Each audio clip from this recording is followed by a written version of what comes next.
Welcome back. At this point in our progression through concrete design, we've done a pretty good job of outlining a lot of the facts and the details associated with the singly reinforced rectangular sections, the SRR sections.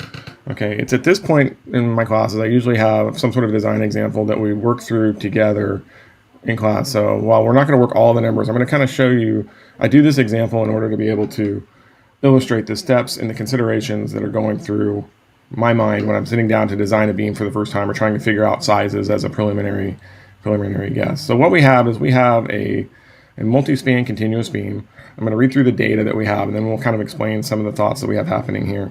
All right, that we have a 6-span continuous beam. There's an architectural requirement on the minimum H, which is L over 10 for the interior spans. We have two moments that we have to design for. One is a positive moment of 178 kip feet. The other is a negative moment of 259 kip feet. All right, and then we're going to use a 4,000 psi as our concrete strength. Now, these two moments may not be completely obvious what's going on here, but if we assume that everything is uniformly loaded, okay, and this span of the beam is continuous. Again, we're repeating this way and we're repeating going to the other side as well. I'll slide this over a little bit. Okay, then the moment diagram just in this portion is going to look something like the following. That I'm going to have a negative moment at the support, I'm going to have another negative moment at the other support, and then it's going to come up to a positive moment maximum somewhere in the middle. Okay, now there are a lot of different ways to come up with these actual values. You could, run a computer model. You could use the coefficient methods that ACI presents. I can show you those in a future video. Okay, or however you get it. You do some sort of matrix method or hand calculations to be able to determine what these values are. Okay, but the idea is that by having a negative moment here and a positive moment here, I have two different signs on the moments. Okay, now everything we've done up to this point has dealt with positive moments, in which we assume for a singly reinforced rectangular section that the reinforcing was always down in the bottom, and we measured D from here to here. Okay, but over the support locations, our stresses flip signs on us, meaning that instead of being tension in the bottom, it's now tension in the top. Okay, and so our SRR will put the steel in the top at this location, and of course everything else is still the same, but our analysis will say that that's going to be our D, and so forth and so on. So we have to design for both. Now, practically speaking, most beams would take advantage of this reinforcement by running it continuous along the length of the beam so that it shows up in this other section as well. Okay, that's what we call a doubly reinforced section, and something we haven't covered yet. We'll start with that on the next video. But there are some things that will happen, and because of development and anchorage, it's possible that this lower bar could extend over and work for me here if we did things right. But for the sake of this argument, we're going to consider both as singly reinforced. This will give us a lower bound on our moment, and it should be fairly conservative for just a strength capacity calculation. Okay, so that's what we're kind of looking at. The other assumptions that we have on here is that we're going to be dealing with 60 KSI steel. We're going to assume 2 layers of steel will be required. So that means that if this is, that we're going to be doing something like this, even though it's SRR, we're going to be looking at this, and then we'll look at where our centroid of the pattern is. Now, again, we don't know what the pattern is. We haven't sized it. We don't know the number of bars. So this is one of the exercises that we go through. But based on these moments, it's a fairly safe guess. Depending on how we choose B, that if we don't do something ridiculously wide, then more than likely 2 would be sufficient for doing it. Again, it's just kind of a guess as I go into this. Okay, and that will be for both sections. So the other one then would be a section in which I come in and I put, maybe I have 6 littler bars over support up at the top, right? That's kind of what we mean there. Stirrups on this will be the steel that wraps around all of this, the cage, if you will, and that's used for shear, but we need to know it in order to be able to get an estimate on our minimum width. That we'll be looking at a stirrup size of number 3. And then just for the sake of argument, we're going to take a B over D ratio of about 0.4. Again, we're looking for that for D to B to be somewhere between 1.5 and 3 for optimum. So this is kind of in that range. Notice that it's D over B for that range, what I gave you last time. For some reason I wrote it opposite of that, but it's still within that range. It's kind of an economical system. All right, now what we're going to do is we're now going to kind of go through the process. The first thing we have to do is we have to figure out the dimensions of this beam. All right, and so what we'll look at first is trying to figure out how do we come up with the height for this. Now you notice we had an architectural requirement of H minimum of being L over 10. So an architect has set a limit for that. But if we go back and look at ACI, there's actually a table that we have okay, and it's table 9.3.1.1, okay, in which whenever we look at the statement says for non-prestressed beams not supporting or attached to partitions or other construction likely to be damaged by large deflections, overall beam depth H shall satisfy the limit shown in this table. Okay. All right. So what we're going to look at is this table is a real good place to go for starting our first guess. This is on page 129 of the ACI code. Okay, and it's this table here, and it's basically it's very simple. It's broken down into 4 different support conditions. I have simply supported, one end continuous, both ends continuous, and cantilever. All right, and so whenever we have this issue where deflections are concerned or on this, then ACI prescribes the following minimum. Simply supported is L over 16. Okay, one end continuous is L over 18.5. Both ends continuous is L over 21, and then our cantilever is L over 8. So we would be down in this category as kind of a minimum thickness.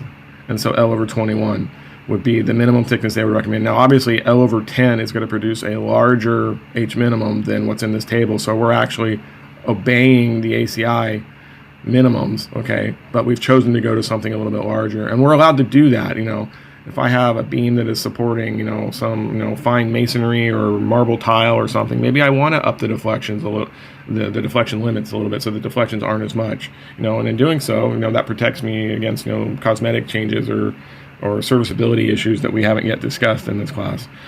So that's why I wanted to I thought this would be a good time to at least show you this table as a first guess. So if we go through and we look at it, our span is approximately 20 feet, L over 21. This would mean that, our approximate depth of this beam would probably be somewhere in the neighborhood of 12 inches if I did this beam. Okay, but again, for the sake of this discussion and to get us aware that we need to be looking at the architect has prescribed L over 10, so it'll be something significantly deeper that we'll be looking at. So that's how I start to kind of figure out, a height for the beam. So I'll calculate this H min that comes out of this. Okay, and the hint is that we're selecting a height for this beam if deflections are considered to be a concern. So that's a clue that you go back and look at that table as a minimum value. Now again, we're well over that. If you're prescribed some other limit that's less than that, then it's your prerogative again to go back and use the ACI as the minimum values. Okay, so once I have that, then we have to figure out how do I get from, we've got an H now, how do I get to D? Okay, and remember last time I gave you some rules of thumb that H minus 2.5 inches works for 1 layer of steel, pretty good, and H minus 3.5 inches is for 2 layers. So that was the reason that I gave the 2 layers assumption. And again, once you get more experience at this, you can generally look at a moment and know whether you're, at the size of these moment values and know whether you'll need 1 or 2 layers kind of as a starting guess. Okay, so that's where we can go from here. So once I have H here, I can then get my D here. Okay, once we do that, then we can come in and say, if we remember that BD squared is equal to MU over phi R.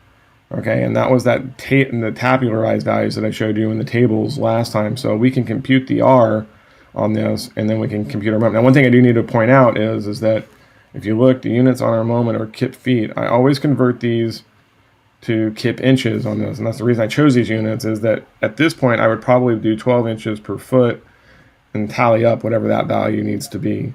Okay, it just, in practice, it's generally a lot easier to work in kips and inches because all your material properties are also in kips and inches in the US units.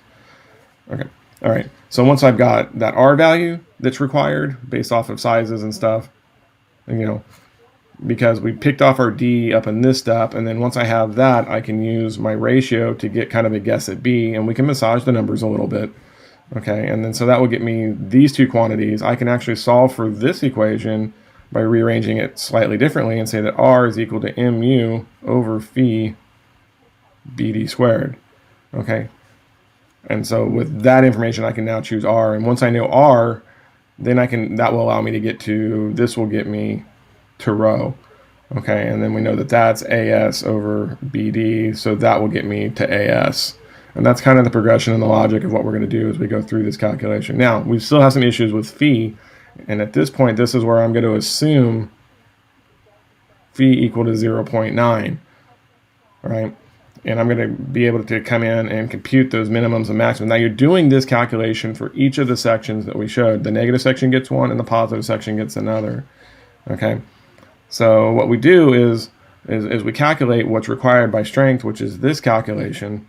Okay, but I can also go back and look at my row balance, right? And I can compare that to the row that we just chose, right? And so we should be able to figure out pretty quickly what the row balance is for this cross section, and then we'll know whether or not we're in a tension control case or a compression control case or what have you. All right, and so that will allow me to then, if I'm less, remember we're looking to find row less than row balance, and as a rule of thumb, if I can, I try to do this to half of that value. If I can meet this criteria, then I know that my phi is almost always 0.9. Not always, but that's a very good mechanism for making this guess. And so we can kind of work our way through there. All right, so once you've got the ASs, then it's a matter of going in and just basically walking through the layouts. Okay, so we would you would draw two different cross sections on this, and we would figure out, and this is my tensile, and then this is my other one this is the positive moment region down here. This is my negative moment region here. And so then you can go through, and basically it becomes two separate problems that you're working and that you're trying to design. Okay, then the next step on this particular example would be, okay, to go back, and once you've finally chosen the values, to calculate the actual values for our depth, right? So we had our first preliminary guess, and so now we can go back in and start to kind of verify, did this depth actually work, okay? And then, as always, we go back and we verify our strains. We need to find out what is epsilon t, okay? Or, like I said in the last video, I sometimes use epsilon s because that's a smaller value than epsilon t when you have multiple layers, right? The strain diagram, if you remember, looks something kind of like that. And so at this point, that's epsilon s, and then these bars, they do a really good job of getting those lined up. That's my epsilon t, right? And so what we're looking for is epsilon t greater than 0.005 to confirm our assumption. If I can't meet this on epsilon t, then I have to go back and either refine the dimensions or refine the steel amount or do something to be able to check this, okay? So once I have that, then I can come back in and I can compute my design moment capacity, my phi-mn, which is going to be phi times as fy times d minus a over 2, okay? And remember that a for singly reinforced is as fy, okay, all over 0.85 f prime c b. And so I have everything that I need to be able to compute the moment, and then you check, did my moment capacity work out for us, okay? And you should be fairly close. If it doesn't work, then you modify your dimensions, you modify your steel amounts, and we come back around and repeat the process. But that's kind of the general design process and some thoughts that are running through my head on the checks that are required and that I'm starting to look at. So anyway, I'll leave the actual number calculations as an exercise for you to kind of work through, but that's just kind of the general procedure, and I thought that would be of more use than actually doing the full detail problem for this particular series. So anyway, I hope this has made some sense. This is a shorter section, a shorter video for you, but that's all good. So anyway, as always, toss us a like on the video if it's been helpful at all. Please be sure to subscribe to the channel, and we will see you next time. Thanks. Happy engineering.